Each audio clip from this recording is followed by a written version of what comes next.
Tonight on Ukraine Today, draining the occupiers' army, Ukraine's defense forces struck the largest oil refinery in Russia's southern federal district. Ukrainian laser weapon. What is known about the Sunray system? What is this ray of sun capable of? Tokyo for Kyiv. Japan joins a NATO initiative to supply Ukraine with American-made equipment. An open declaration of war on Hungary. Why did a plan for Ukraine's partial accession to the European Union trigger such a strong reaction from Viktor Orbán? All this and more right now. Hello, I'm Volodymyr Robchun and this is Ukraine Today. Please subscribe, like this video, and let's get to the news. We begin with something bright and hot. You thought of the sun? You're right. But also a Russian oil refinery. Explosions rocked the Lukoil Volgograd Neftepereработка plant. A fire broke out there, not by accident, but after a visit from Ukrainian drones. This refinery is the largest producer of petroleum products in Russia's southern federal district. It fuels the Kremlin's war machine, and therefore it is a legitimate military target. The occupiers are building a new military base in the temporarily occupied part of the Zaporizhzhia region. It appears the enemy plans to train reserves and drone operators there. I would assume a Ukrainian strike on that location is only a matter of time. More on the situation on the battlefield in the report. Wagner PMC in Bulgaria. Public activists have discovered the alleged location of Russian terrorists near the Bulgarian village of Kladnitsa in the Pernik region. The facility is under heavy security, with personnel accompanied by dogs and strict access control according to local media. According to the activists, some of those present may be current or former security service officers. In their opinion, this could explain why no measures have been taken so far. However, they reported their discovery to the Ministry of Internal Affairs. Chebikov Arner is closely connected to the main intelligence directorate of the Russian Federation. By the way, General Alexandrov, who was shot or wounded the other day, was directly connected to the formation. Like PMC Wagner, PMC Red Hot, these militant structures are subordinate to or overseen by the main intelligence directorate. The Russians lied about the counteroffensive in the south near Huliaipol. This statement was made by the Institute for the Study of War. The Russian occupiers spread information that Ukrainian forces had begun conducting counteroffensive actions on the border of the Dnipropetrovsk region and the Zaporizhzhia region. The Ukrainian armed forces deny this information and say they are only carrying out clearing operations. At the same time, the General Staff states that the enemy is not easing its pressure in the Huliaipol and Pokrovsk directions.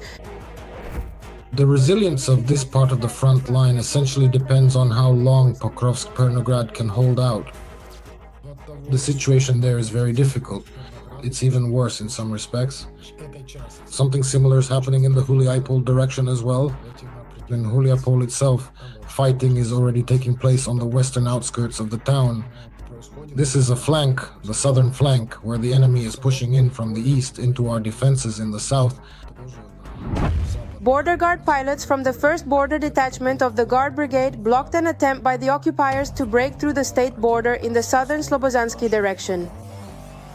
The Russians, in order to use their advantage, to make the most of their advantage in manpower and human resources, are stretching their forces as much as possible. If this is evident in tactics, in infiltration, then at the strategic level their goal is to stretch things out as much as possible. The front line. Russia is not delivering satellite terminals to the front lines to provide the Russian army with internet after Starlinks were blocked. The replacement is not equivalent. If we are talking about a satellite constellation of forces, we're talking about the so-called Russian Gazprom media satellites. Gazprom has its own satellites, formerly civilian satellites, for the communication needs of the Gazprom company. In reality, they are used in quotes. They are leased by the Ministry of Defense of the Russian Federation to provide satellite communications. Japan will join the NATO initiative to supply Ukraine with ammunition and American-made equipment, under which it will purchase non-lethal equipment and gear. According to media reports, Japan will officially announce its plan to join the PAL initiative very soon.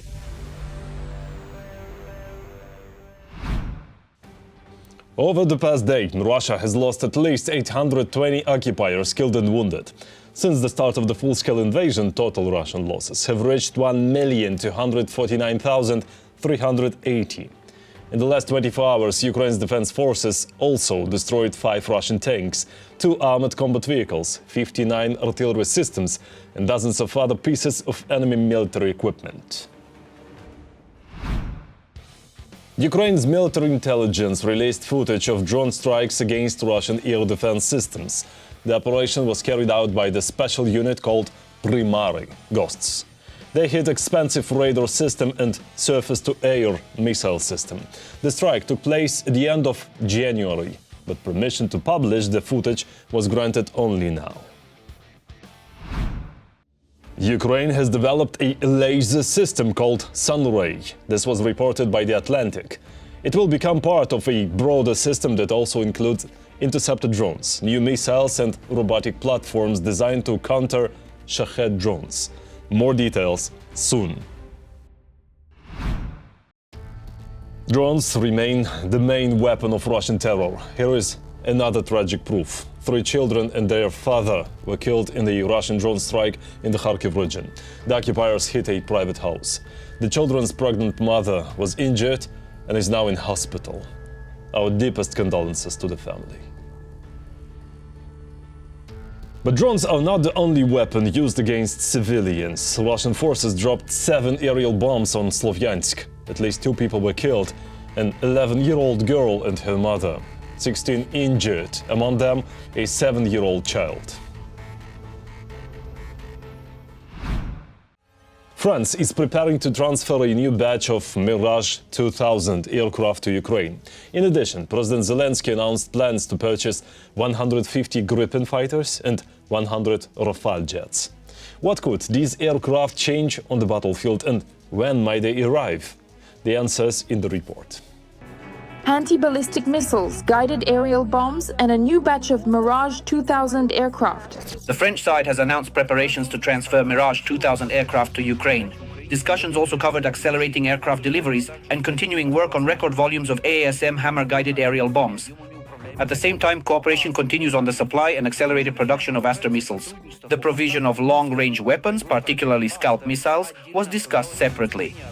The new package of French military aid to the Ukrainian armed forces is admittedly impressive, but I would like to talk specifically about the Mirages. These are aircraft from the last millennium, but they are good platforms that are currently, for the most part, used for combat missions, mainly for launching so-called glide bombs, jet-powered ones, like the French hammers. It's a good bomb, which is essentially high precision and allows for striking Russian military targets dozens of kilometers behind the front line. Plus, this aircraft has avionics that provide excellent ground visibility. In other words, it can do what our old Soviet planes, the MiG-29 and Su-27, cannot. Those still have radars with poor filters against interference and ground clutter. But the Mirage has really good radars. They can see well against both ground and water backgrounds. As for how many Mirages we're talking about, there are no specific numbers, but there are some assumptions about how many aircraft Ukraine might receive from France. That's why I think right now they're completing the first squadron for us, delivering them in pairs, in flights. So the first squadron, meaning up to 12 Mirage aircraft, should be with us in the near future. And after that, of course, they'll start forming a second squadron depending on the supply capabilities. In addition, earlier Zelensky announced the purchase of 150 Gripen fighters and 100 Rafale. The year 2035. There are clear delivery deadlines specified there. The point is that at the moment the French side is capable of producing up to 3 Rafale per month. Currently, the issue is about increasing Rafale production to 5 units per month. And here the question arises, will Ukraine actually need these particular aircraft in 10 or 15 years? So, if we talk about it, what would be better to buy in 15 years? This is important to consider. Right now, yes, of course, Gripens are needed. But again, how many Gripens are needed? A squadron, 2 squadrons, in other words, a brigade, the same kind of brigade as with the Mirages, say 24 aircraft. So we need 24 Gripens in order for them to perform the maximum number of tasks. For standard tasks, even a single squadron, 12 aircraft would be enough. Well, they usually add 2 more aircraft from the reserve, maybe a backup, so 14 or 15 planes would be enough. It's the same story with the Rafales. So right now, at least a squadron is needed, but ideally a brigade of Rafales as well. So how many planes are we talking about? Well, up to 50 at most, that's the maximum, but definitely not 250. And in 15 years, considering how unmanned aviation is developing, we'll need 250 heavy drones like the Kizil Elma. Right now, there's the Turkish Miles project. They're looking ahead. They're not buying, say, Gripens or Rafales for themselves. Why would they? If in the future, about 90% of tasks will be carried out by drones, heavy drones that aren't limited by the physiological needs of a human, meaning a pilot. But still, when it comes to purchasing these aircraft, the question arises as to whether Ukraine can even afford it financially. Another key point is the cost of the Rafales. Everything will depend on their price. The price currently being quoted by the French side is around 200 million euros. So once again, the question will be whether they will sell to us at domestic prices, meaning the price for the French armed forces, which is significantly lower. Or alternatively, it will be according to international contracts, and international contracts mean more than 200 million euros, an extremely substantial amount. At the moment, the possible deal amount being mentioned is in the range of up to 5 to 50 billion euros. This is a significant amount, and accordingly, the question will arise whether the Ukrainian side actually has the funds, not even whether France has the aircraft available. At the same time, if everything works out, with such a number of fighter jets, Ukraine could enter the top 10 countries in the world in terms of air force strength and become one of the strongest in Europe. Ukraine is fighting for freedom. Support independent Ukrainian journalism so we can keep telling the truth about Russia's war. Click the link in the description to become our sponsor. And now is a good time to subscribe, like this video and share it so more people can see it. Thank you and glory to Ukraine. Japan is joining a NATO initiative to supply Ukraine with American-made equipment. According to Japan's public broadcaster, NHK, Tokyo will purchase non-lethal equipment for Ukraine. More details in the report. Japan is ready to defend itself and become a reliable partner for Ukraine. Russia's war against Ukraine has shown that the world is changing, and even countries that have long avoided an active military role are now forced to strengthen their security. We will review 3 key strategic documents ahead of schedule and radically strengthen our national security policy. Only the country itself can defend itself. No one will come to the aid of a state that lacks such resolve. We will defend the peace and independence of our country to the end, its territory, territorial waters and airspace, as well as the lives and safety of our citizens. A country that is not ready to face challenges has no future. Nevertheless, since the start of the full-scale war, Japan has already provided Ukraine with more than $12 billion in financial and humanitarian aid.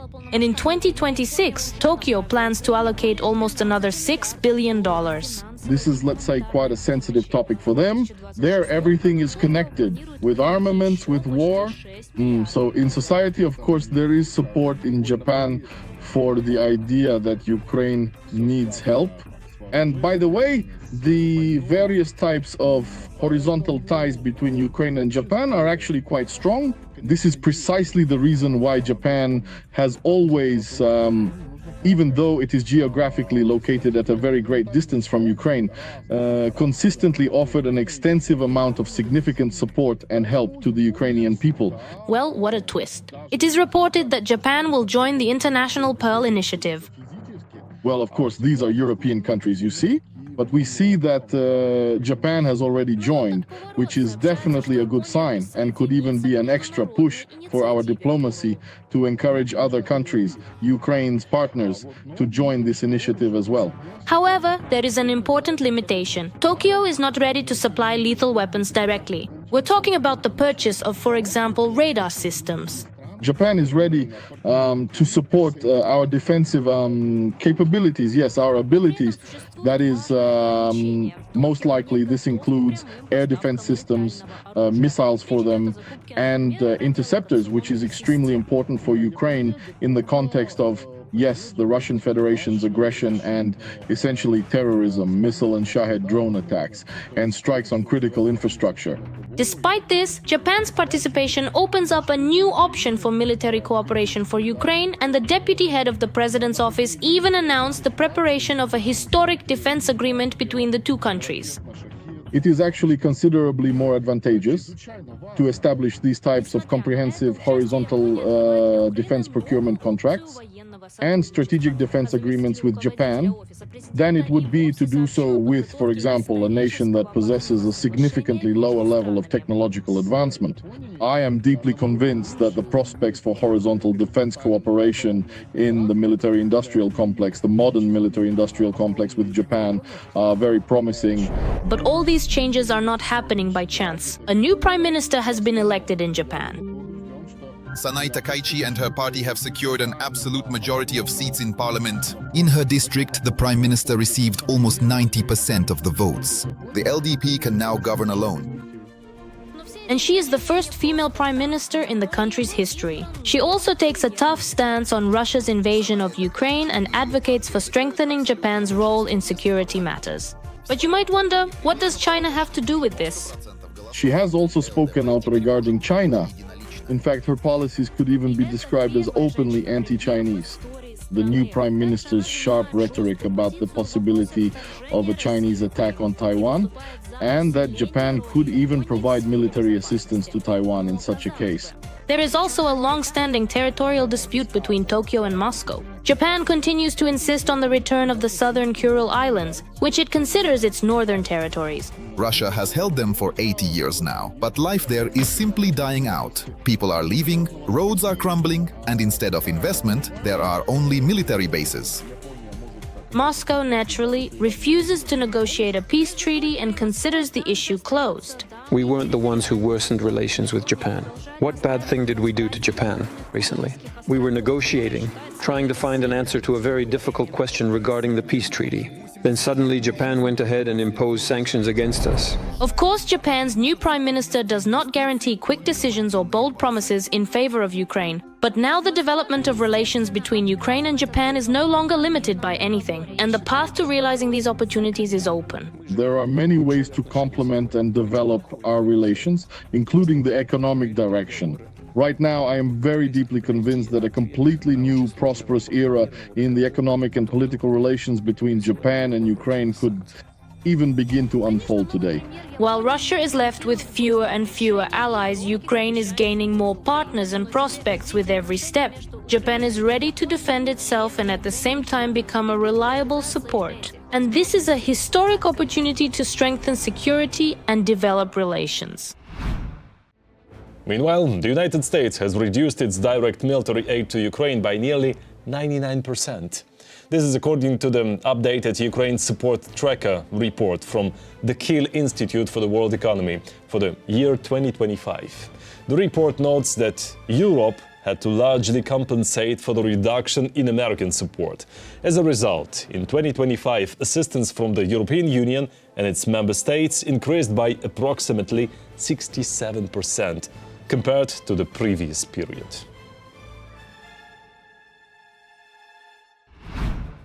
And finally, about what was called an open declaration of war on Hungary. This is how Prime Minister Viktor Orbán described a plan for Ukraine's partial accession to the European Union, bypassing Budapest's veto. This plan was reported by Politico. More details in the report. Ukraine may get a seat at the European table even before it fulfills the entire list of requirements for full membership. According to Politico, Brussels is discussing an unprecedented plan that would allow Kyiv to partially join the European Union as early as 2027. This is not just a political gesture of support, but an attempt to finally pull Ukraine out of the gray zone between East and West and to close Moscow's window of influence over the country's future. In a variety of specific sectors and regions, Ukraine will find itself becoming much more closely integrated with the structures of the European Union, and certain additional comprehensive sets of new legislative norms will be introduced within the EU. These measures will, on the one hand, allow Ukraine to move significantly closer to the EU, and on the other hand, allow the EU to maintain a greater level of control over Ukraine. This is primarily because the entire process is about the strategic allocation of essential funds for the massive task of national reconstruction.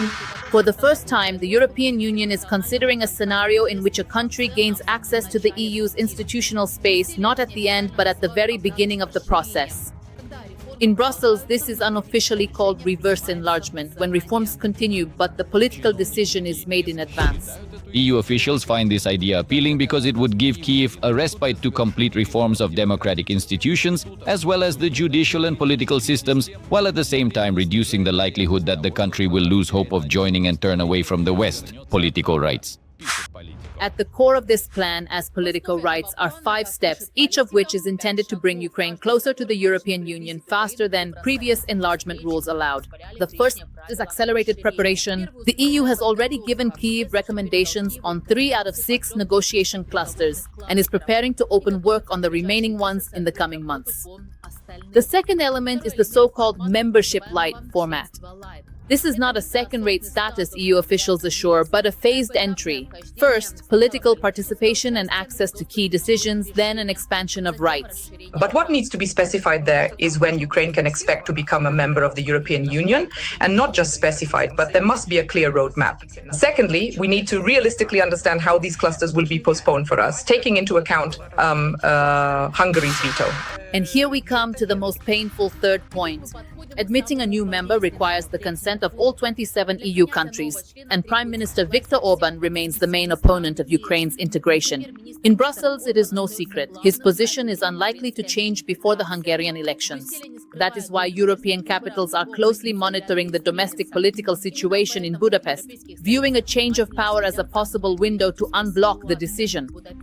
The European Union is trying to reform itself, especially taking into account Hungary and Slovakia, where they have these veto rights, and how Europe is now trying, specifically the European Union, as we know from their most recent statements, to bypass this veto right.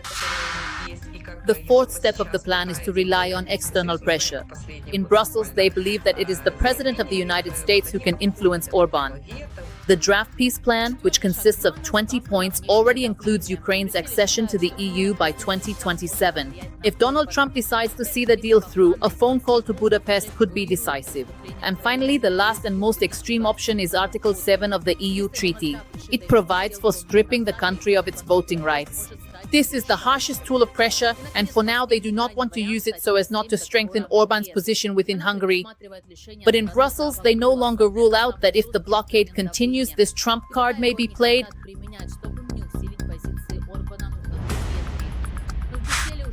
However, one should not harbor illusions. The 5-step plan is neither guaranteed membership nor a quick end to the war. But this is the EU's attempt to cement the irreversibility of Ukraine's European choice. That's all for today. Thanks for watching. Thank you for your support. Strength to Ukraine's defenders. Glory to Ukraine. Like, subscribe, comment, share, and see you next time.